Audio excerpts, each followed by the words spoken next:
Bakma güzelliğine.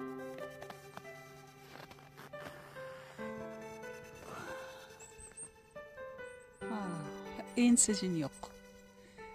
Bir şey de okupasam boğdek. Bir şey de okupasam boğdek eserini.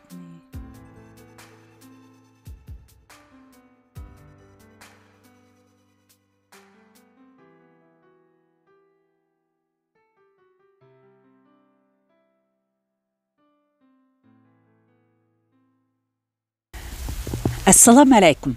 Kitap okuş munbiri Avlatlar Turbitimizning 2025-yildagi tunji programmamizga xush keldingiz. Men Nuriya Rahman. Bugun men Shveysariyaning Vali rayonidagi Verkoren degan tog'liq kentda. Hozirgi o'rnim dengiz yuzidan 2000 metrdan oshadigan Sejg'ula degan yerda. Ko'rganinglardek qarga dasab mangsam tizimga kemmidi, lekin tizimning sal tövünede. Mana şu güzel manzirda huzuringlarga sunmoqchi bo'lganim Yar Muhammad Tahir To'g'liqning Qoira yo'sullarimiz nomli kitobidan oiladagi yo'sullar degan temadagi bölümü.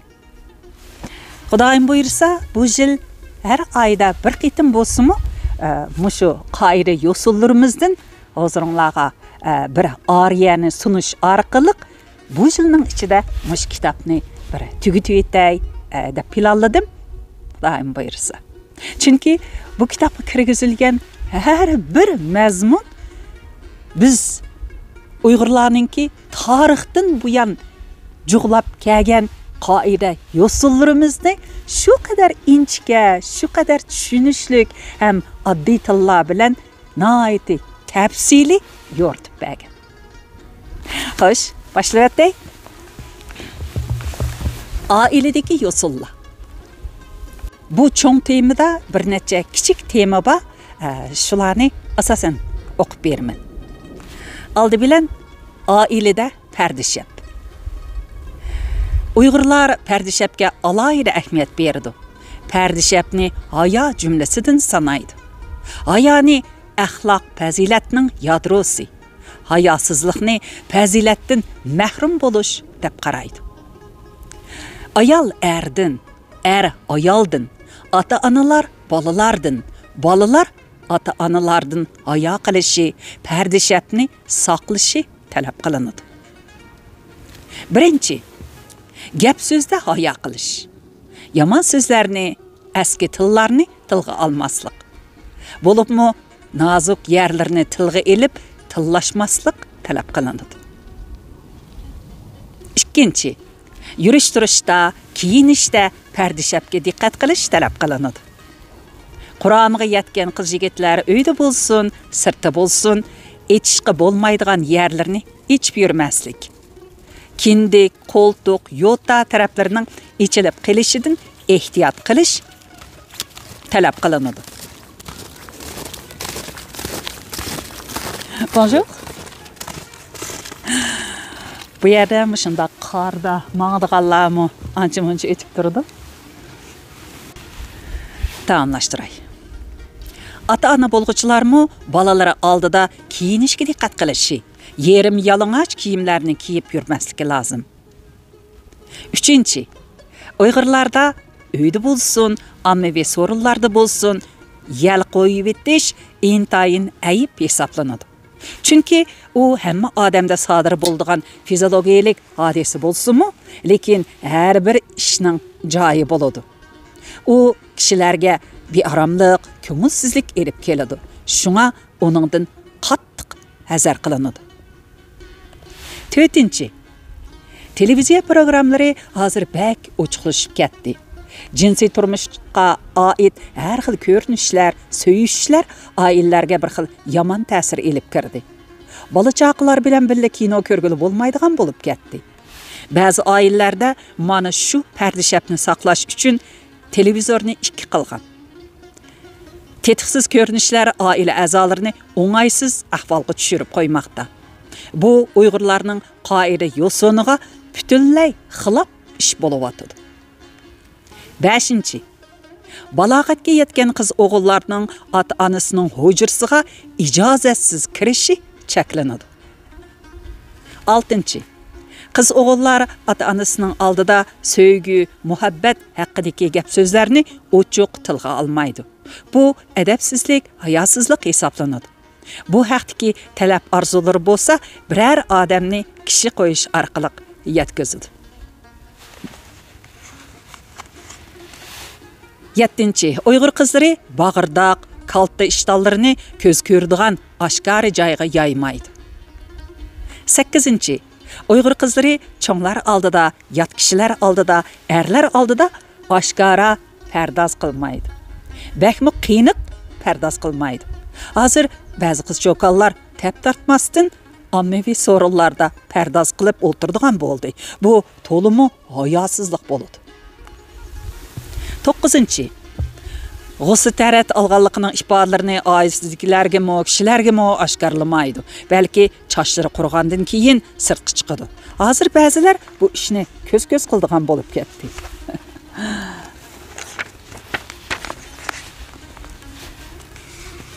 Yana bir tema ota-ona hurmati. Bek yaxshi yozib bu mazmunni. Xo'sh. Uyg'ur xalqining qoida yo'sinida ota-onani hurmatlash muqaddas fazilat jumlasidan qaraladi. Farzandlarning qalbida eng muhtaram o'rin ota-onaga qo'yilgan bo'ladi. Bu o'rinni hech qanday odam egallay olmaydi. Eng qadimgi davrlarda Uyg'urlar onani iloh deb cho'qingan. Umay ilohi mana shu ona obrazi asosida barliqqa kelgan ma'bud edi. Onundan başqa Uyg'urlarning ideya tarixida ota-onani hurmatlash axloq fazilatni o'lchaydigan muhim o'lcham sifatida qarilib tilga elinib kelgan. Beshingni pido ayla ota qoshiga, jismingni qil pido ona boshiga. Alisher Navoiy. Xalqimiz vafodorlik deganda eng avval tilga oladig'ini ota-onaga vafodorlik ko'rsatish. Ota-onaga vafodor bo'lolmagan farzandlar elgimi, do'st yarallargimi vafosizlik qiladi deb qarab, o'dingdan chek-chegara ajirtadi.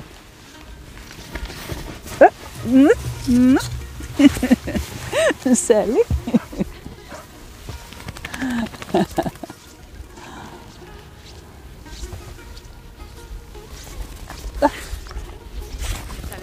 Salut.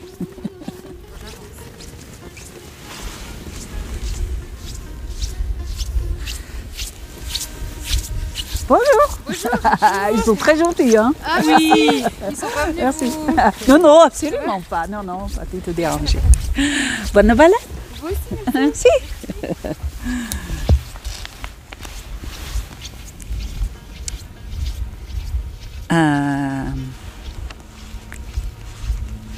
Men kelgandim. Har qandaq bala ananing muqaddasligi sharifiga uning ajrini oqlashni vijdon burchi deb biladi. Ananing oq sutining haqqini ado qilish degan aqidami mana shu vafodorlik qasmi asosida barliqqa kelgan. Xalqimiz eng ulug' narsalarni anaga o'xshatgan. Masalan, vatan ulug', vatan muqaddas. Mana shu muqaddas vatanni ona vatan deb ataydi. Ona sifati bilan ulug'laydi. Tuproq hayotlikning muhim kapolati. Tuproq bo'lmasa hayotlik bo'lmaydi. Bu ma'dadan chiqib tuproqni ona ulug'ligi bilan sifatlab, ona tuproq deb tuproqqa aqida qiladi. Vatanning umidini oqlash, muqaddas bu tuproqda pok yashash, zaminni bulg'amaslik, vatanga osiylik qilmaslik, vatanga sadoqatman bo'lishni, ota-ona haqqini ado qilish, ularning ajrini oqlash deb qaraydi. Fazilat talablarida ota-onaning oldidan to'g'ri o'tmaslik degan bir tushuncha bor. Bu ota-onaga qarshi chiqmaslik, ularga ko'z olaytmaslik, ularning ko'nglini chigmaslik ularga kamtarlik, mehribonlik bilan muomala munosabatda bo'lish, ularning hojatlaridan tashabbuskorlik bilan chiqish qatorliq mazmunlarni o'z ichiga oladi. Yaxshi kun ko'rib, kundan kunga gullab yashaganlarni ota-onasining duosini olgan deb ta'riflasa, yomon kunga qolgan, xorliq azobini tatgan kishilarni ota-onasining qarg'ishini olgan deb qaraydi. Bak Allah'ım, ota-onamizning duosini olganlardan bo'laylik. Uyg'urlarning fazilat yo'llarida ota-ona dunyodan o'tgandan keyinmi ularga bo'lgan vafodorlikni davomlashtirish ta'kidlanadi.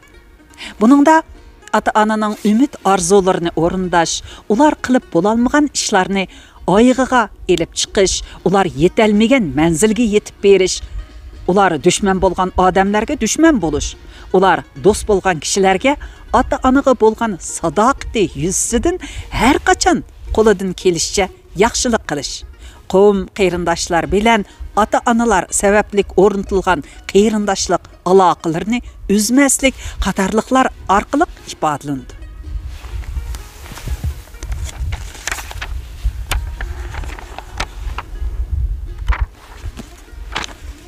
Hopla. Qoldi. Pəlay bo'lgandan keyin ba'zida tez bo'ldi ekan. Qish davomlashtira yangi bir tema ota-onaga ko'rsatgan fazilat. Uyg'urlarda yuqorqidek ota-ona aqidasidan boshqa yana xeyli ko'p konkret fazilat talablari bor. Birinchi, ota-onaning ismini atab chaqirmaydi. Ota-onadan yuqori chiqib o'ltirmaydi. Ikkinchi, ota-onaning oldida er-xotin, ya'ni o'g'il va kelin qizlar o'zaro chaqchaqlashmaydi. Uchinchi, ota-onaga putni so'zib o'ltirmaydi. To'rtinchi, ota-onaga tovlab varqiramaydi, ko'z olaytmaydi. Beshinchi, ota-onani urib tillamaydi. Bu to'limi kulfatli ish bo'lib, bütün elning la'natiga qoladi. Hatta başqalarının ota-onasini tillashmi o'zining ota-onasini tillash hisoblangan. Chunki boshqalarmi uning ota-onasini tillaydi. Shunga o'zaro urushganda ota-onani tilga elib tillamaslik ta'kidlanadi. 6. Bala ota-onaning qo'liga suv beradi. Qo'l yuyish uchun bala ota-onaga qo'l tanglamaydi. 7. Çoğlarının aldının toğru kesip ötmeydi. Keyni taraftan yoki oldidan yüzmü-yüz adab bilan ötüdü. 8. Ota-onaga keynini qilib o'ltirmaydi. 9. Har qanday muhim ishlarda ota-onani ustida turg'izadi. Ota-onani ustida turg'izmay o'z oldiga qaror qilmaydi. Cho'ng ishlarda ota-onaning maslahatini oladi. Ota-onaning ijozatisiz bir ish qilmaydi. Bala har qancha katta boshliq bo'lsa-mu, bu qoida yo'sullarga amal qilish talab qilinadi. Ota-ona hurmatida balaning boshliq yoki oddiy puhra bo'lishi e'tiborga ilinmaydi. Albatta, buning ichidagi ba'zi nuqtalar mutlaq emas deb qarayman. Hurmat bo'lish kerak, ammo farzandlar aql egisi bo'lganligi uchun ma'lum ishlarda yanalam o'z oldiga qaror chiqaradi deb, qaror chiqarish huquqi bor deb qarayman. Ammo ota-onalarga so'zlab, hurmat yuzasidan o'zining qilayotgan ishlarini deb, ota-onasining maslahatini elishning foydasi borki, zihni qat'iy yo'q. Quyosh yana chiqdi. Baydaraqning kaydini mumkin bo'lgan. Yeni bir tema. Urug' tuqqanlarni yo'qlash.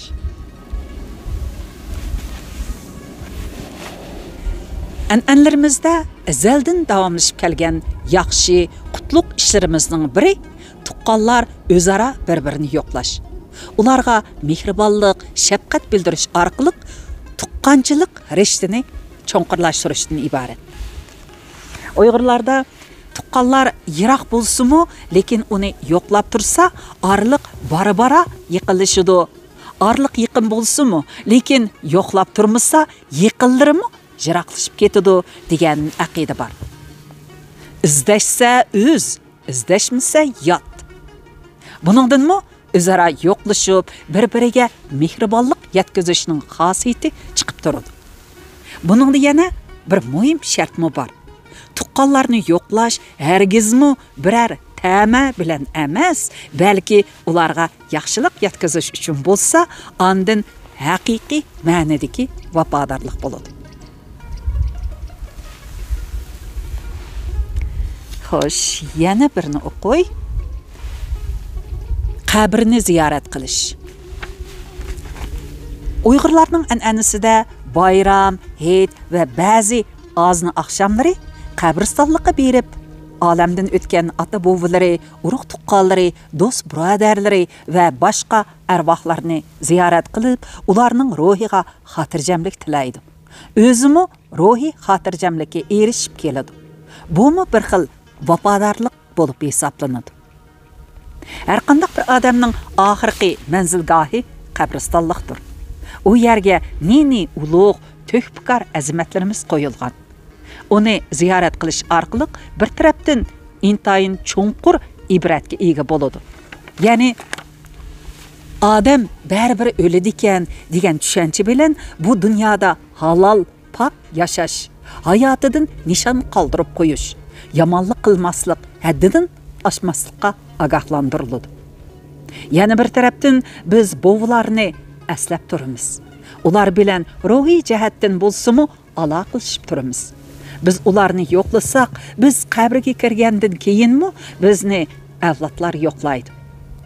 Shunda qilib, hayotlar bilan o'liklar orasida bir munosabat rishtasi o'rnatiladi. Shu munosabat bilan qabri yo'qlash xalqimizda an'anaviy qoida usullarning biriga aylangan. Yana bir tema o'lganning yomon gapini qilmaslik. Uyg'urlarning an'anasida o'lguchining g'aybatini qilish intayin yomon elinadi. O'lguchining yomon taraflaridan ibrat elish, yaxshi taraflaridan o'lgi elish tashabbus qilinadi. O'lguchining g'aybatini qilganlikni uning quruq ustixini g'ojilg'anlik deb qaraydi. Shunga uning yomon gapini qilmay, yaxshiligini ko'proq tilga elib, uning ruhining xotirjamlikka erishishini umid qilish lozim. Yana bir temani o'qiy.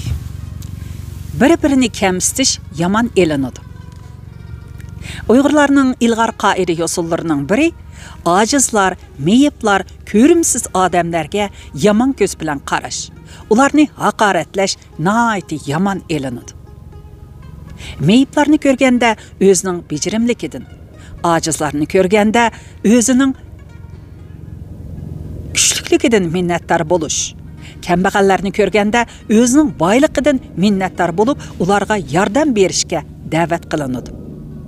Ojiz, ko'rimsiz, meyib kishilarni ko'rganda ularga qarab kulish, ularni masxara qilish, tillash eng axloqsiz, fazilatsiz ish sifatida qaraladi. Hech kimning meyib, ojiz, nomrod bo'lib olg'isi yo'q. Tabiiy yaralmış irodaga hech kim ora tura olmaydi. Bu xususda naqshni ayblamsan, naqqashnimi degan hikmat bor. Shunga bir odamning chiroyli yorilishimi o'zining ishi emas. Sat tug'ilib kelishimi o'z ixtiyori va tanlashi emas. Bu haqiqatni unutmaslik lozim. Yana bir kichik tema, ulug'larni ulug'lash. Uyg'urlarning qoida usullaridagi bir ilg'or an'ana shuki, ulug'larni ulug'laydi. Ulug'larga aqida qiladi. Uyg'urlarda ulug'ni ulug'lasa qut topar degan hikmat necha ming yillardan beri xalq ichida umumiy aqidaga aylangan. Ulug'lar xalqning sarkillari, to'g'lari hisoblanadi. Bir qavmning aql, donishmand kishilari bo'lmasa, u el boshlamchisiz padaga o'xshab qoladi. Ulug'liqqa erishish, ulug'liqqa intilish, ulug'larni hurmatlash orqali vujudga chiqadi. Yana bir tema. Ma ikki temani. Nan uvaqlarını yeyiş. Yeni bir tema. Uyg'urlarda shundaq bir esil yo'sin davom qilib kelganki, dasturxonga chechilgan nan, guruch uvoqlaridan bir taldan 7 talgacha terib eg'iziga salsa savob bo'ladi degan aqida bor. Mana shu aqidaning turtkisida kishilar oshnonni buzib chashmaydi, qalaymiqan to'kmaydi, chashmaydi. Osh ashsa uloqqa beradi yoki o'zlari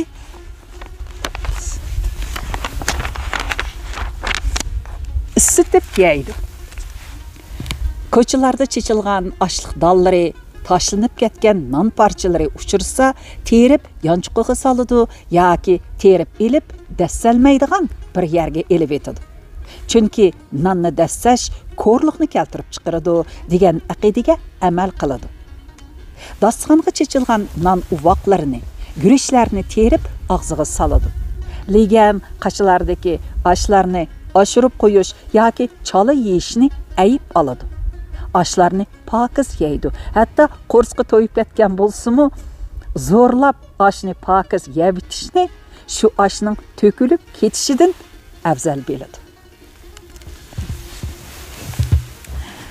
Xo'sh, men o'qimay yana bir mazmunni o'qiy. Yo'lga ahamiyat berish. Ko'chalarda odam mangadi. Harbi uloqlar qatnaydi. Yo'llarning ravonligi bexatarligining muhim bir kapolati. Uyg'ur xalqi yo'llarining ravon, ochiq bo'lishini arzu qiladi. Oq yo'l bo'lsin degan tiliki, bexatar bo'lsin degan tilikidan iborat. Shunga qadimdan beri yo'l qatnashiga alohida ahamiyat berib kelgan. Yo'l, ko'vrik yasash savoblik ishlar deb qaralib, kishilar xolis yenidan pul chiqarib yo'llarni yasaydigan, ko'vrik soladigan an'ana umumlashgan.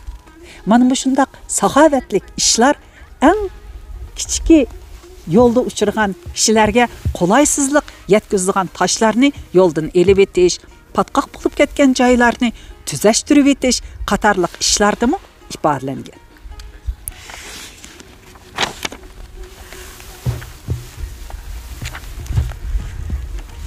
Xo'sh, yana bir kichik tema.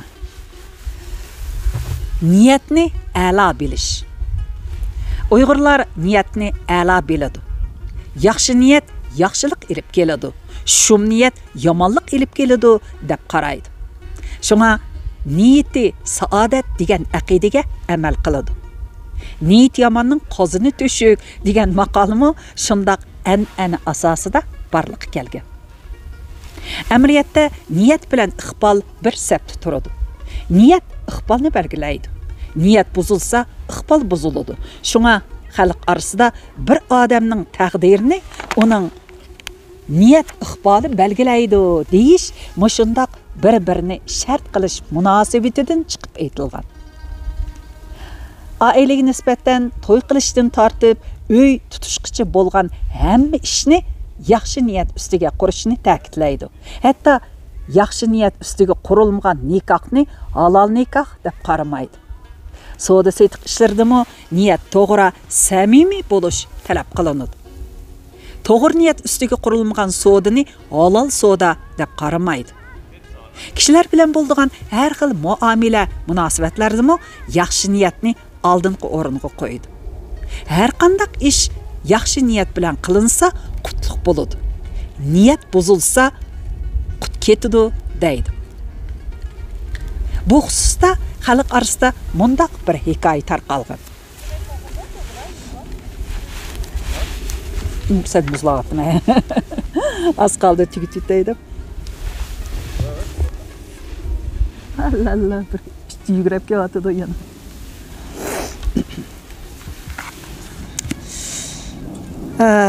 Qani, mundaq bir hikoya tarqalgan. Bahramgür shikarga chiqib bir ovni qo'g'layman deb mulozimlardan ayrilib ezib qoladi. Bu podshoh shu orada bir kambag'alning uyiga kiradi va suv talab qiladi. Kambag'alning qizi suv o'rniga anar suvi elib chiqadi. Bu vaqtda podshoh dehqondan anardan qanchalik mahsulot oladiganligini so'raydi. dehqon anardan oladigan mahsulotni deb bergandan keyin podshoh buningdan keyin dehqonlarga anar seliq solsam bo'lg'udak degan yomon niyatni kallasidan vallada o'tkazadi va yana bir piyola anar suyi berishni talab qiladi. Bu vaqtda anar suyi nihoyatda tasti chiqadi. Qizning dadasi so'raydi: "Qizim, bu navbat bek hayol bo'ldingiz-ku?" Dada, podshohning niyati buzilgandek qiladi. Oldida bir anar siqsam piyola liq to'lgan edi.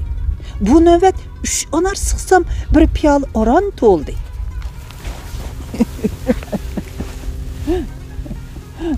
Yana bir eshitgan. Bu chaqda podshoh Bahramgür o'zining yomon niyatda bo'lganligining elga ofat bo'ladiganligini tushunibdi va niyatidan yenibdi. Shunga Uyg'urlarda niyatni yaxshi qilish, niyatni ulug' bilish bir an'anaga aylangan. Mana shunday. Yana bir tema qoldi. O'qib olsam tugaydi.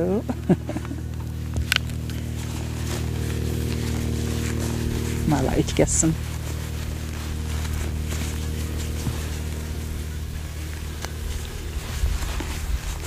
Ana işte adamlar mı erken, hayvanlar mı erken?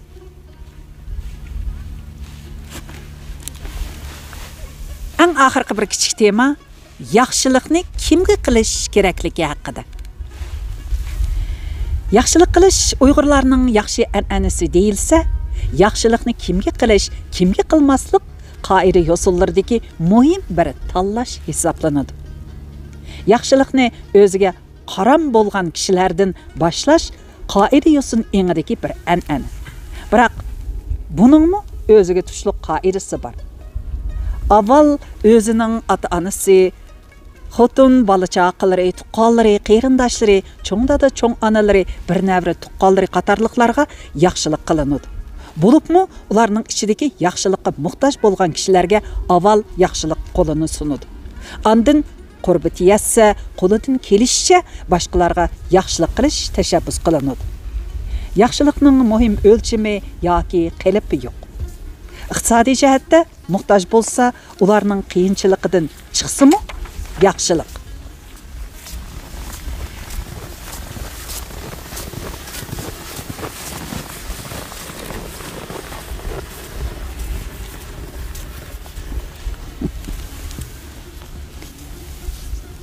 İqtisadi jihatda muhtoj bo'lsa, ularning qiyinchiligidan chiqsimi yaxshilik.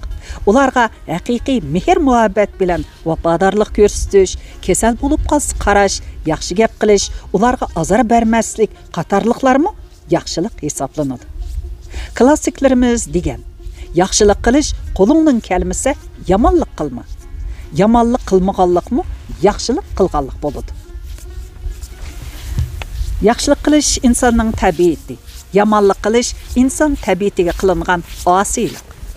Yaxshilik qilish bilan tuqqanlar orasida va atrofidagi kishilar orasida mehr muhabbat cho'nqirlaydi. Bu dunyo mehr muhabbat bilan shundoq go'zal. Agar insonlardan mehr muhabbat ko'tarilib ketsa, bu dunyo jaholatga va qabohatga aylanadi.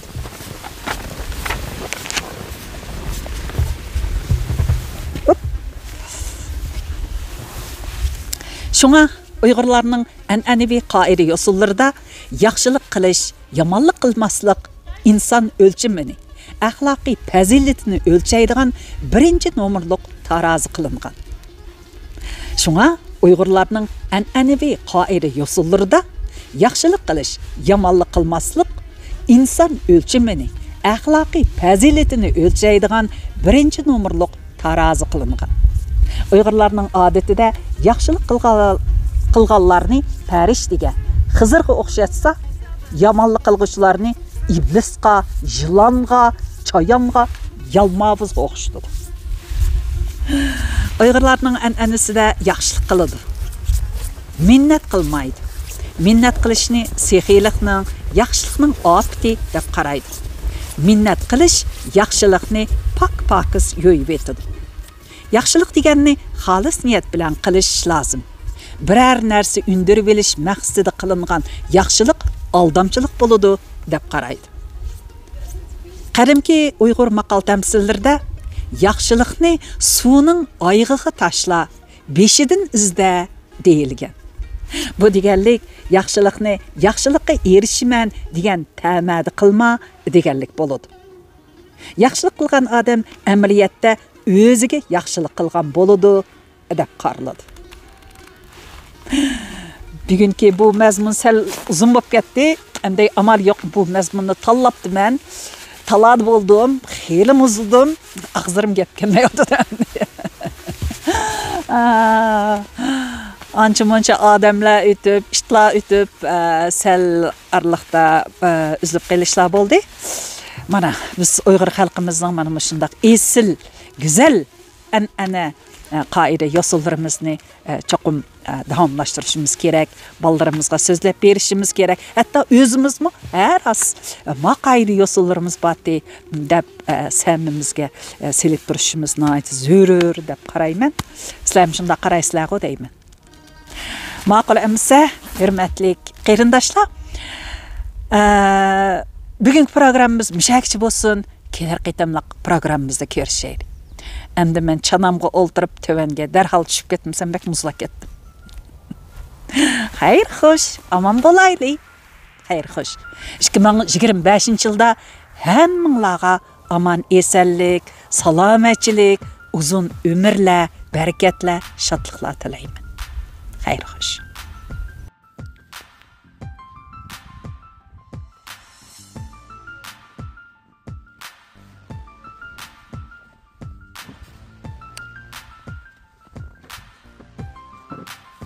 Hadi, bismillahirrahmanirrahim.